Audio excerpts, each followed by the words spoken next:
right along then to the chair's report. I'd like to thank publicly Melody for a great job on the minutes and her willingness to continue to volunteer to do our minutes in Marie's absence. That's great, Melody. Thank you very much. Very welcome. I have only one other announcement, and that is some of you may have already seen this if you're on the mailing list for the MBLC, but the Massachusetts Library Trustees Association's annual meeting will be held November 14th. It's a Saturday from 10:30 to 12. It's a Zoom meeting. You don't have to be a member of the association to attend. It's free. The theme for the program this year is putting your stamp on the future, creating diverse and sustainable boards. So if you haven't seen that email, or if you need a link to get more information on it and might consider attending, you could let myself or Tavi know, and we could forward you that information. I think I will be attending. I registered earlier today, and at that point, it looked like there were still up to 70 people, 70 openings for attendance. I think the theme actually is kind of a useful one for us going into the coming year, because I was reminded recently that 3 of our members will actually drop off the trustees in June of 2021. So we're going to need to recruit some new members, to run for trustee. And it's an opportunity, obviously, to get more diversity on the board and replenish us going forward. So it's not too soon to be thinking about that. Okay. All right, moving on to the financial report. Carolyn, would you like to take us through that, please? I think I got a note here, Steve. I think. Yes, thank you. The budget report for September.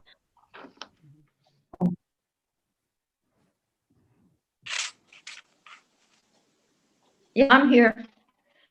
Okay, are you talking? Because your picture is frozen. Here I am. Oh, there you are. Okay. Oh, now it's not. Shall I start again? Yes, please.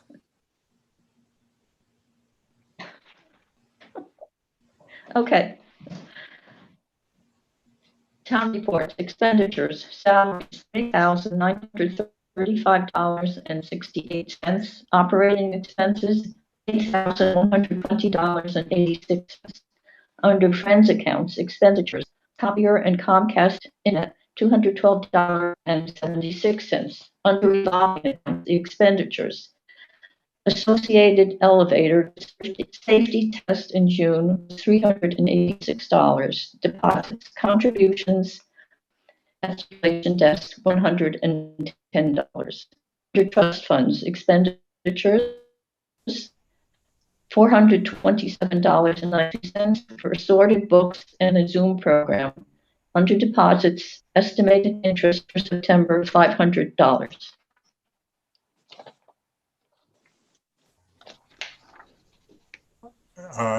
Does anyone have any questions or comments regarding Carolyn's report?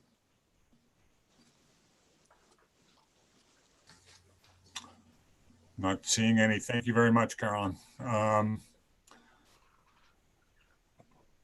Looks like we're pretty much right on track in the early in the budget year. So, Tavi, over to you for the director's report. Thanks, Steve. The current status of library service after consultation with the Lower and Outer Cape libraries on October 8th. Right now, we're continuing to maintain curbside service. The date for beginning material browsing in the building is imminent, depending on staffing situations and building preparedness, town administration approval, and community indicators. Library staff are in the process of preparing the building for open browsing hours by the public ensuring that all COVID-19 precautionary requirements are in place, and that most of operating expenses, $8,120.08. and chairs will not be accessible in order to facilitate that type of grab and go model as opposed to the sit and stay type model. And curbside service will still be provided, and library staff are continuing to plan only virtual programming until further notice. I also have a list of, when we have our open browsing plan, what it's going to look like. So the plan will be that Mondays, Wednesdays, and Fridays will still be curbside service only. Tuesdays, there will be open browsing from 10 a.m. to 2 p.m. And then the rest of the day, 2 to 8 curbside. Thursdays, open browsing from 10 a.m. to 2 p.m. and then 2 to 5 curbside. And then Saturdays, open browsing from 10 to 2 and then 2 to 4 curbside only. To begin with, 30 people at a time will be allowed into the building, and each person will have a limit of 30 minutes. There will be a greeter in the lobby to welcome patrons and apprise them of the rules for use. The rules for use will be posted around the library. Hand sanitizer will be provided in the lobby and at strategic places throughout the library. Proper mask use is required, and social distancing of a minimum of 6 feet is required. The only areas of the library which were formerly open to the public that will still be closed due to the need either for social distancing or because of the need for being used for other operations of the Marion Crane Room. So that's our quarantining operations center. And Lifetime Learning is also doing Zoom presentations through there. And the Harry Snow Reading Room will also be closed to the public, again, because people aren't allowed to sit and stay, and also because of social distancing. And the Quiet Study Room, that's in the lower level, that will also be closed. But all the other areas of the library will be open. All chairs will be removed from the public area. There will be 2 restrooms that will be available on the main floor. However, the 2 restrooms on the lower level will still be closed so we don't have to sanitize them as well. And 5 computers will be accessible to the public for use, as opposed to the 10, which was prior to COVID. And then, at least initially, only printing from laptops, tablets, and personal devices will be permitted. In other news, a staff librarian, we have a vacancy there. Staff librarian Linda Huntington has resigned her position at Snow Library. As of her last day will be October 17th. The position's been advertised throughout the town's usual venues, as well as the CLAMS listserv and the Massachusetts Library System. And depending on the number of applicants that we get, it may take a few months to fill the position. However, the good news is that substitute staff librarian Betty Steele Jeffers is available to cover the hours that were worked by Linda Huntington. So there will be no gap in the hours there. I'm very grateful to Betty for her availability and willingness to do this coverage.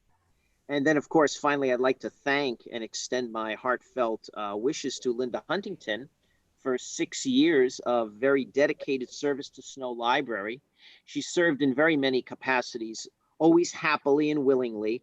And I want to especially thank her, too, as the coordinator for the Snowmobile program. And she worked very closely with the Orleans Senior Center and with the Snowmobile volunteers. And so I'm very grateful for that and wish her all the best. The FY 2021 ARIS report submitted, that's that annual report information survey. I completed it recently. It was due on October 2nd, and it was signed by Steve and I submitted that. The document just briefly provides the MBLC, Board of Library Commissioners, with information on library holdings, circulation, staffing, service hours, and other relevant information. Many of you have seen that report. Generally, the numbers vary only slightly from year to year. However, as a consequence of discontinuing lending services for 10 weeks due to the COVID-19 pandemic, there was a decrease of 19% in service hours, resulting then in a decrease of 14% in circulation from the previous year. And that same thing is expected from all the libraries submitting their reports. Everything is down, and when we submit the financial report, that will also show the numbers down as well. But it's no cause for alarm, really, as you can see the same thing throughout all the libraries throughout the state. And then finally, at the last meeting, trustees had wanted me to see if I could gather some statistics, some analytics from our new website. And Squarespace does provide useful analytics. And since August 12th, which was the launch of our website, we've had 2,637 unique visitors. 53% visit directly by going through the snowlibrary.org webpage. 47% visit by typing Snow Library into a browser. Visitors use a desktop to access our website 61% of the time, and a mobile device 29% of the time, and a tablet 10% of the time.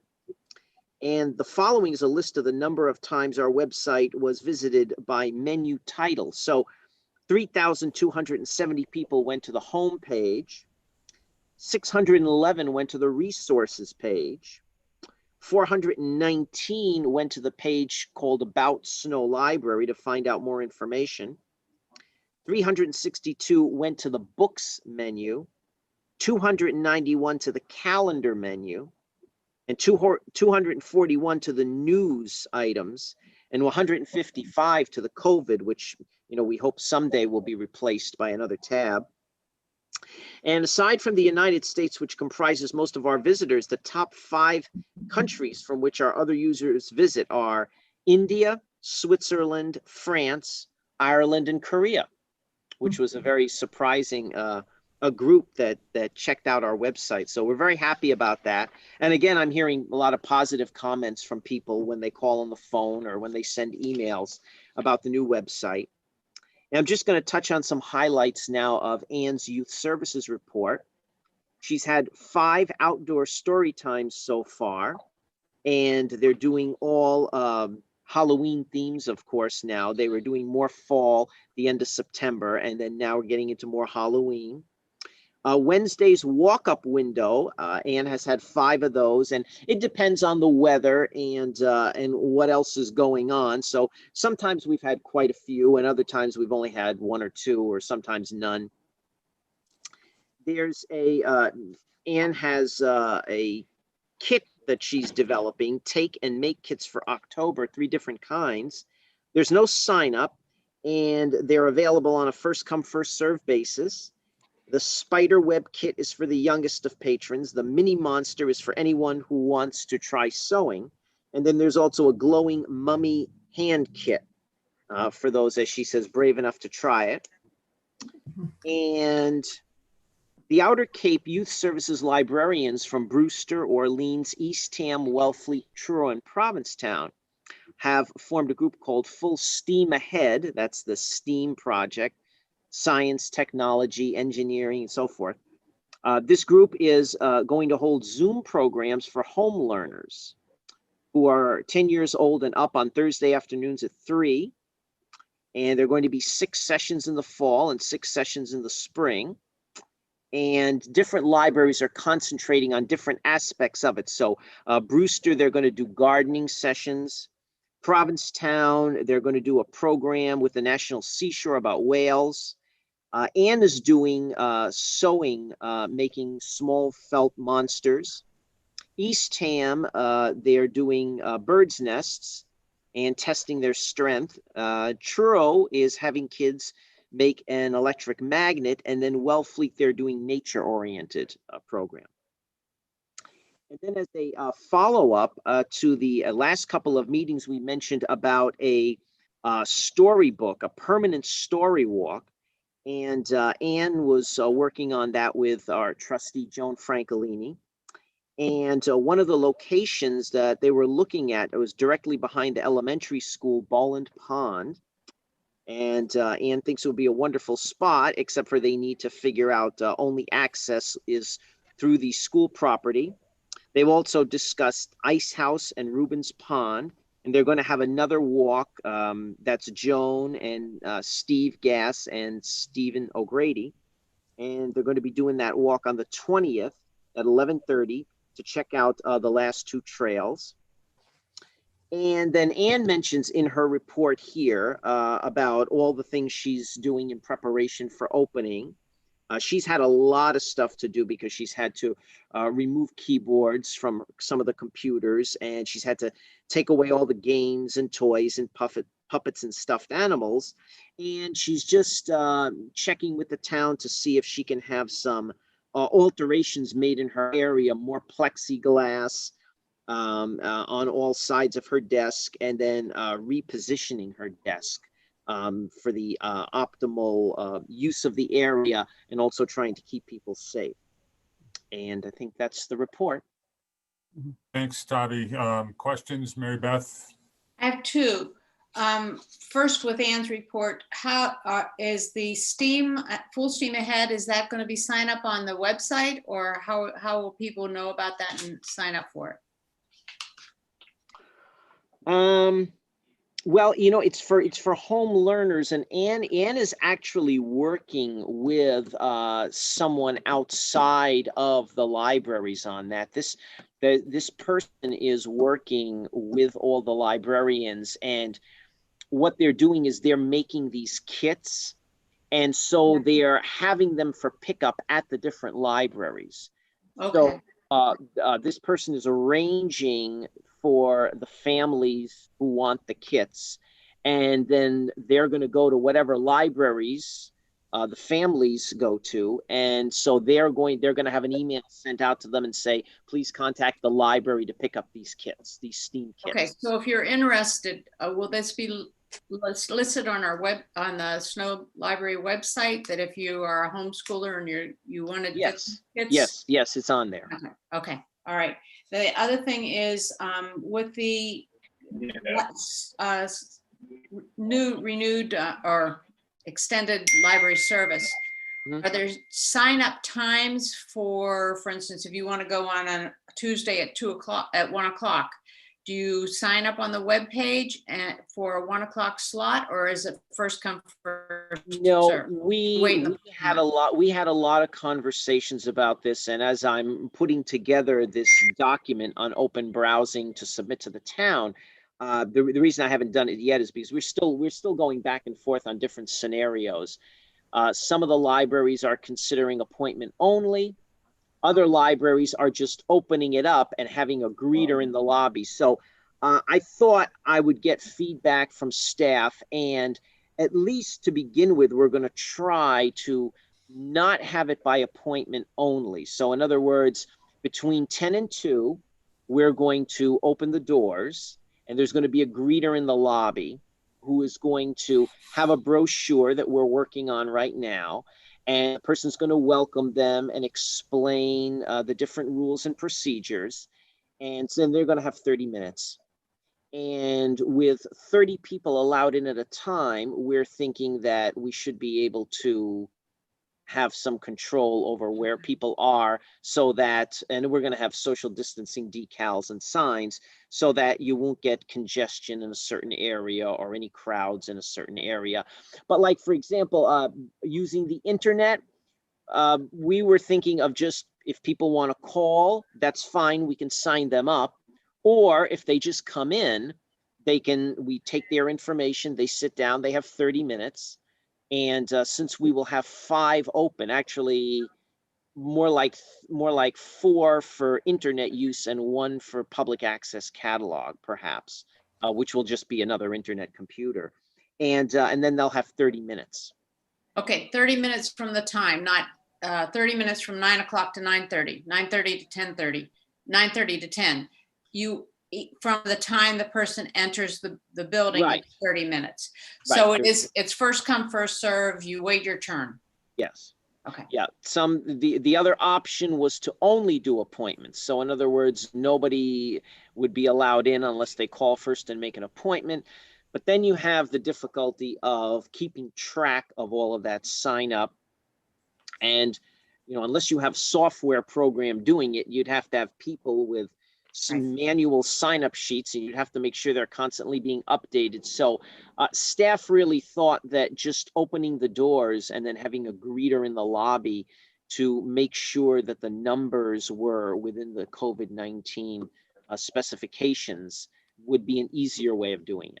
So are they color coded when they go in? How do you know who's been in at one time? How do you get them out? Well, from libraries that have already opened up, like in the Barnstable area and Falmouth, they've said they haven't had any trouble. They basically most of the people who come in and do their transactions and then leave. Okay. We're helping them out in that regard by removing all the furniture. So it's a little hard.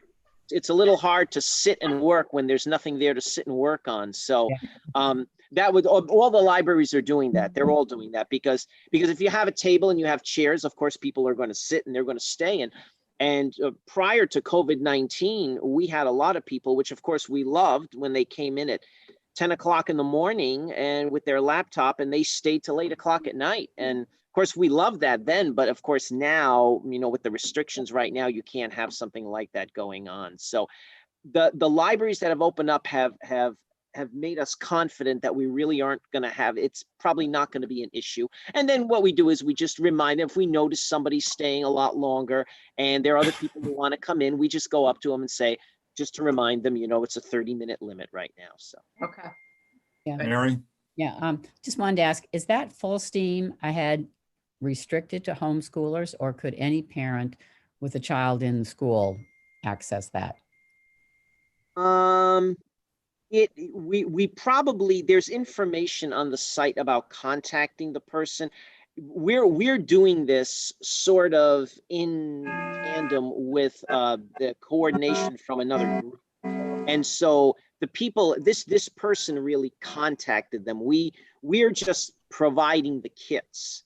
So I don't know what the criteria were. I think I think we weren't doing the contacting, so I don't really know. There might be more information on the information that's going to go up on the website, I think tomorrow or Thursday. Yeah, well, my thought is that when you put it up on the website, I would hope that it would be open, so that even if your child wasn't in a homeschool program, if you said, hey, my kid really wants to learn about this, that they would be able to sign up. That's just my thought. You don't want to make it like homeschoolers are, and nobody else can be part of it. The other thing is that I think to go slow on having the in-person visits makes a lot of sense. I think that's a real good approach. And I know how difficult it is when you try to do the appointment stuff. I just hope that, when it starts, that everybody will respect. We've all been through the people who never wanted to leave the computer. So how we do that, Tav. So I wish a lot of luck. We hope it'll be fine. Yeah, I think better to go initially without appointments and see how that works. I like that approach. Other questions or for Tavi or comments on the report?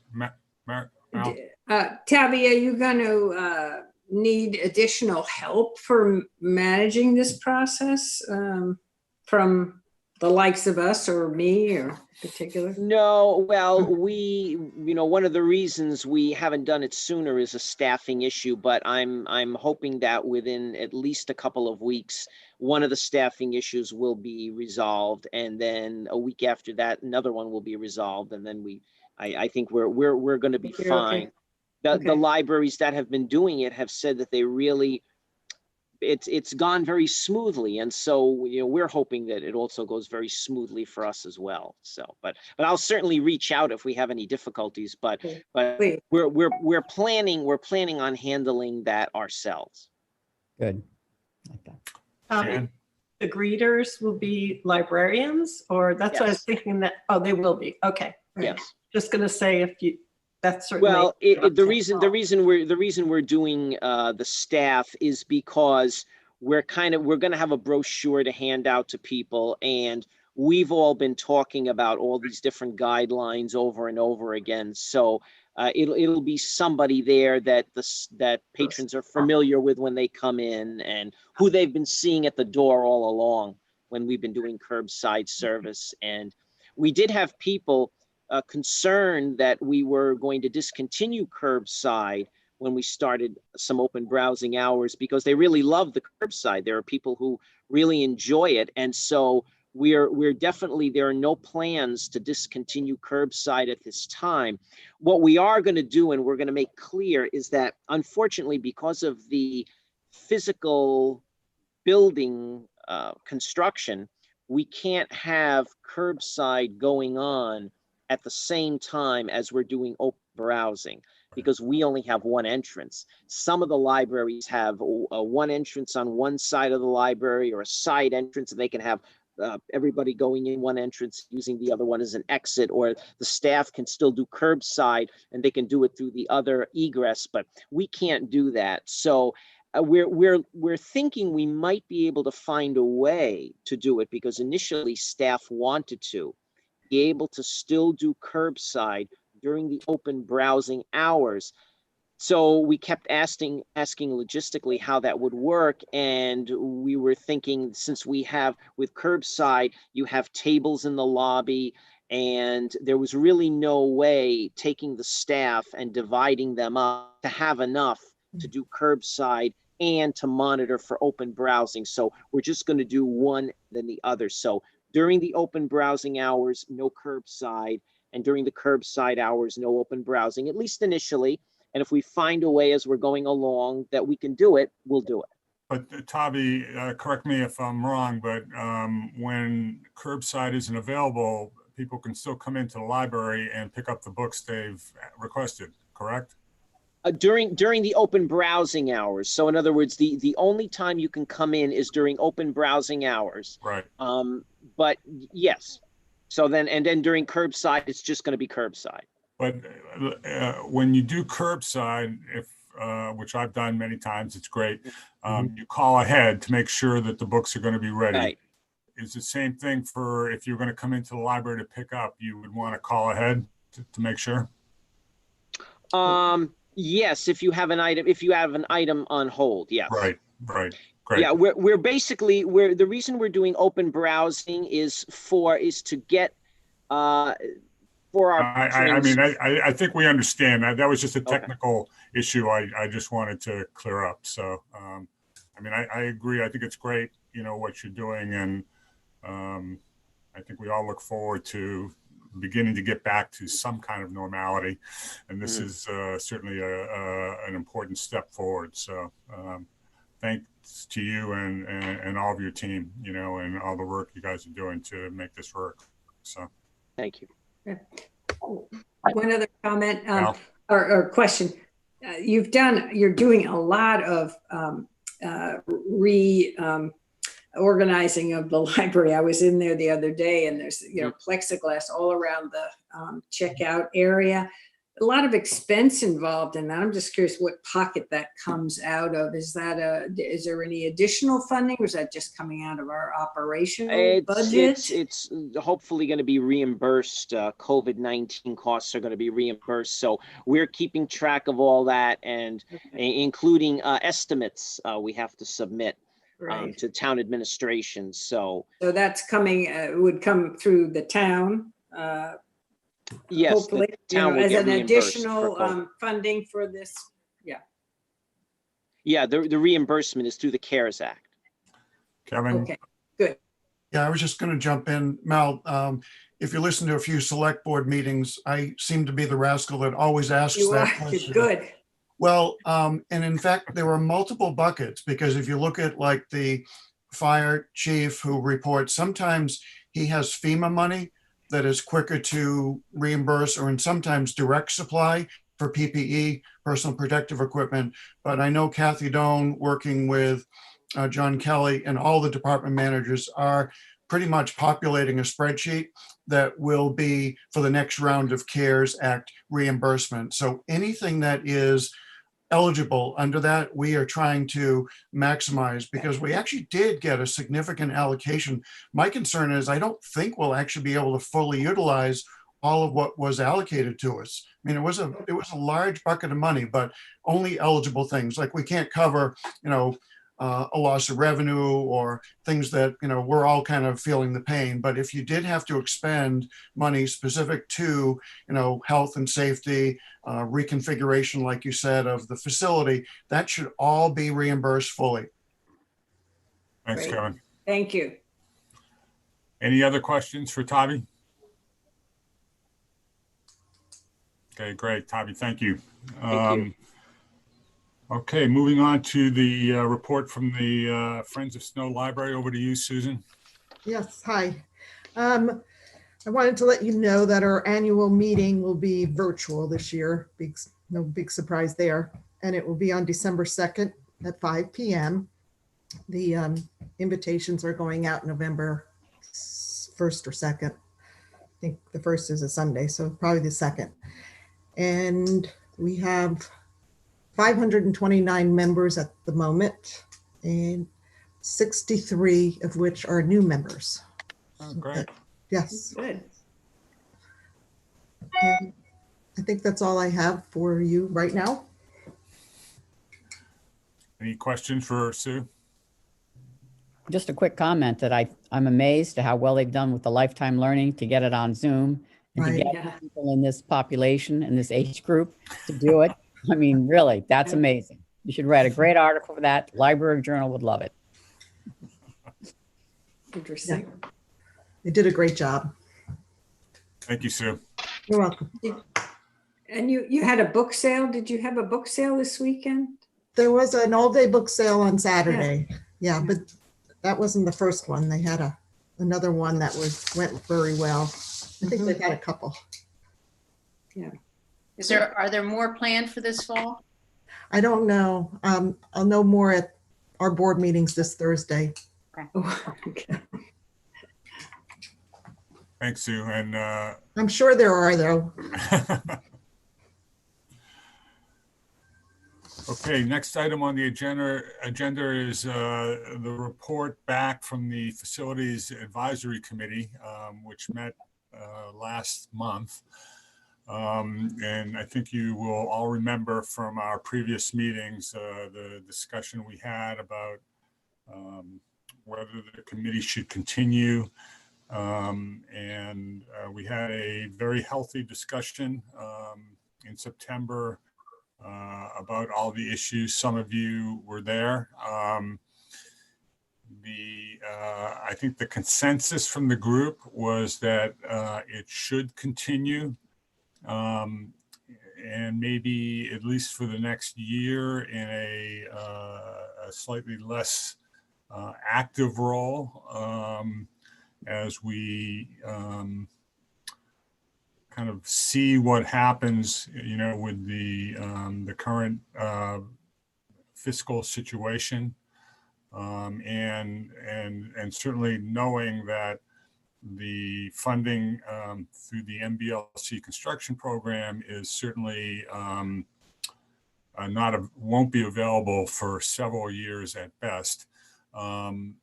So the recommendation back to the trustees was that the committee should continue with the, and assuming we all agree, then we would target our next meeting for early in the new year to make sure that we're in line appropriately with the town's 5-year capital plan budgeting cycle, and our placeholder is in the right spot, so to speak, based on the most up-to-date information that we have.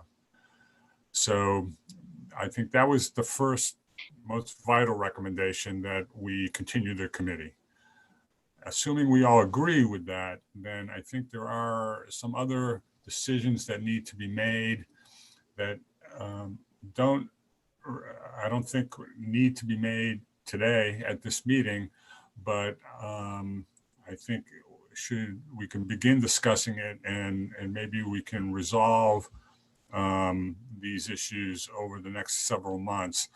But the issues, at least from my standpoint, are we need a new chair for the committee. And I think we also should review the membership of the committee going forward as well, as we think about our campaign to get a renovated or new library here in Orleans. So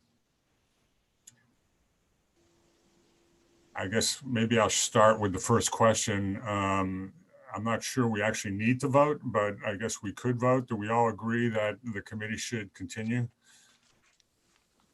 I'm seeing kind of nods from all the committee members. Yes, that. Yeah. I guess we can say we officially voted and Yeah. it was unanimous. I don't see any abstention, any nays, no abstentions.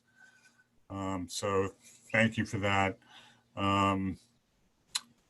And clearly we need a new chair now that Sherry has stepped down as chair. How do people feel about the notion of reviewing the membership, over the next month or so, and determining, what members should continue, who we might consider adding or subtracting, substituting out, and who we might identify and who would agree to actually chair the meeting. I think as far as chairing it, my own feeling is I think it's appropriate that it be a trustee member who actually chairs the committee, although I'm not sure that's a requirement per se. I think though it's there's some logic to doing that in terms of alignment and commitment. But any comments or discussion about that particular issue? Jan? Yeah, I agree with that. It should be a trustee. I would nominate you, Steve. Well, I don't know if that's appropriate. that's nice of you, Jan, but I'm not sure it's appropriate necessarily. I wouldn't rule it out, certainly, but at this point. But I wonder whether it might make more sense to have someone who is not the chair of the trustees to be the chair of that committee. I don't have an answer to that, but I just raise it as a question. Mary Beth? Okay. As you and I discussed, there's several of us that are going off the board in June. And you alluded to the fact that we needed to be thinking about new board members to bring on board. So perhaps what we should do is for the next meeting, I would suggest that you continue to chair the committee with the understanding that perhaps a new member of the board who has been brought on in June could take the position as the facilities advisory, although no experience there. So it looks like it's Jan, Mel, or you, or Joan. No, but we can consider people on the committee, right? We need to look at the list. That's what Steve was saying, that the chair should be a trustee. Other people can be on the committee that are not trustees, but the chair should be the trustee. I would say, I think that's not unreasonable, Mary Beth, that potentially I could continue to chair the committee kind of in this interim period, given that we're, I imagine we're only going to meet once during this fiscal year anyway. And also, Steve, how long are you chair of this? I mean, that committee is not going to become very active right now. And how long are you our chair? Well, I can't. I mean, I'm a trustee for 3 more years, or right. 3 minus whatever the months that have gone by this year. So, but it doesn't mean the chairman. You'll be the chairman, right? Doesn't it rotate? I'm sorry. Doesn't it rotate the chairs, Yes. our head chair? 2 years on and then years off. Is that correct, Tavi? I believe that's correct, isn't it? I don't, is that a requirement, Tavi, in terms of how I the think it's in chair? the- No, you trustees can works? change chairs every year if you want to. Right, Oh. so But we that's don't just, want- With a maximum of two on and then off. Yes. Right. Maximum of 2 on, then off, and then, but is that a rule, Tavi, 2 on? It's not written in the bylaws, so it's not a rule. It has been done, but it also has been done with 1 year as chair and then Right. rotated to So someone that's, else. so if I understand it correctly, that's at the discretion of the board to determine when we do our annual elections, right? Right. So, So what I'm just saying is that committee is not going to be terribly active in the time while you're our chair. And I just wonder, that's why I would mhm. suggest, because I think you're so knowledgeable with libraries, and I don't know who else. Question, Go ahead, Mel. Mary Beth, you're on that committee. And Yeah. Mary Royland, you are also, right? I am. But even if you go off as a trustee, you can continue to that's be right. a You still can. member of that committee. Hmm. right? correct. I mean, that's because then, yeah. So what you might want to think about is getting more people, because then you don't, after another year, you'd only have you, Steve, as a trustee on that committee. But Right, anyway. that's right. It's all those issues are in play. Right. So, and that's why I think we don't want to make a decision today, about Right. the ongoing membership, but I think it's good to raise all these issues Sure. now, so we can think of them through and determine what makes the most sense. And I'll have to look back, Tavi, I don't know did we set a limit on, and I assume we could change that as well in terms of how many people could be on the Facilities Advisory Committee? Yeah, we didn't set a formal limit. It was just put together, so it's under the aegis of the trustees. So there are no formal requirements. So you can have more, you can have less. I think Cheryl's idea was that sometimes, you don't want the committee to get too big. And so, and Cheryl felt, and I agree, that I think you should have a preponderance of trustees on there. And so that's why the makeup is as it is. Right. Mary Beth? Point of clarification, and under the bylaws of the trustees, it says the chairman, who must have 1 year experience as trustee, may serve as a limit of 2 1-year consecutive terms, but after a year has elapsed, may again be considered for this office. So it's a 2 years on, 1 year off. Okay. Thank you until for your clarifying term that. is done, and that's under the second bylaw under board organizations. Okay, That- thank you. So- Trustee rules. So right? if we can keep the facilities committee alive for a period of time, you can be chair for a long time. That. Okay.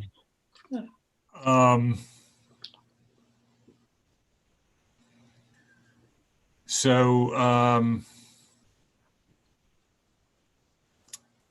all right, we've agreed then the committee will continue and that we will revisit this issue. Let's see, what is today? It's October now. I guess we can always alter the membership going forward at any point, right?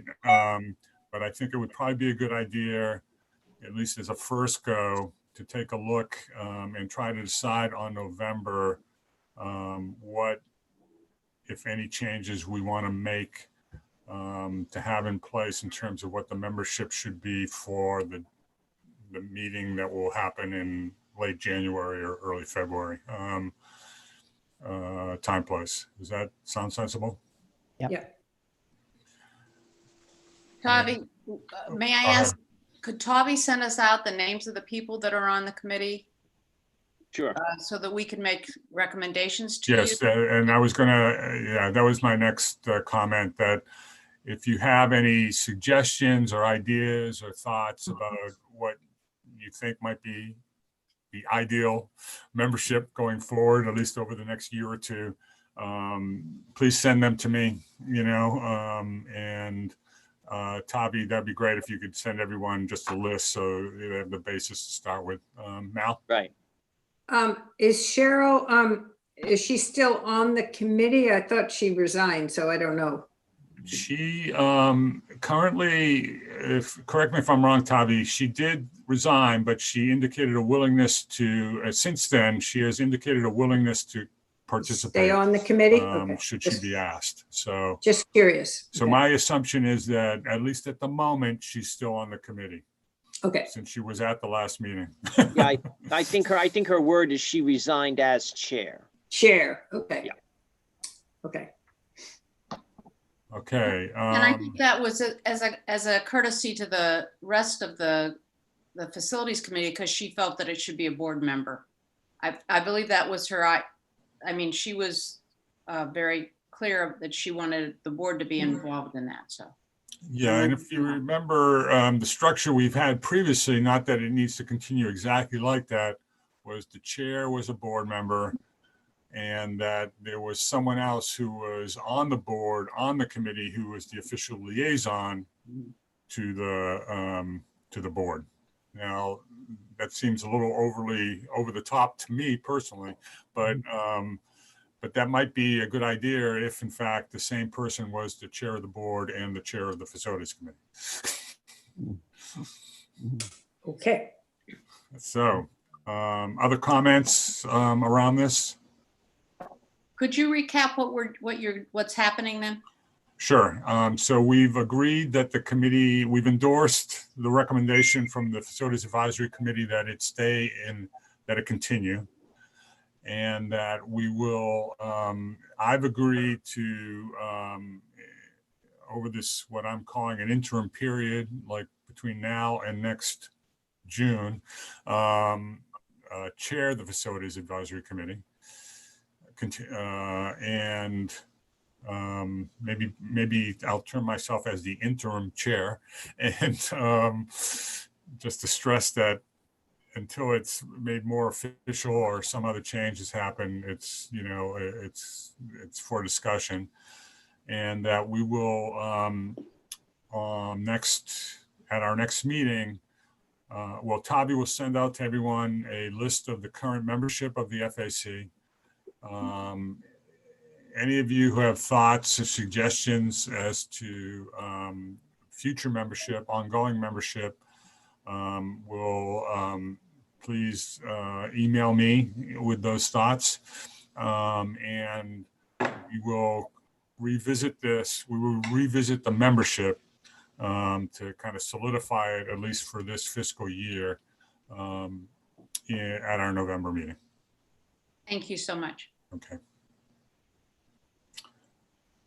Anything else on the FAC?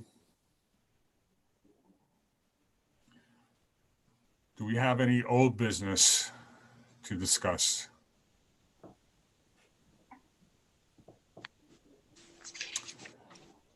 Not seeing any. Do we have any new business to discuss?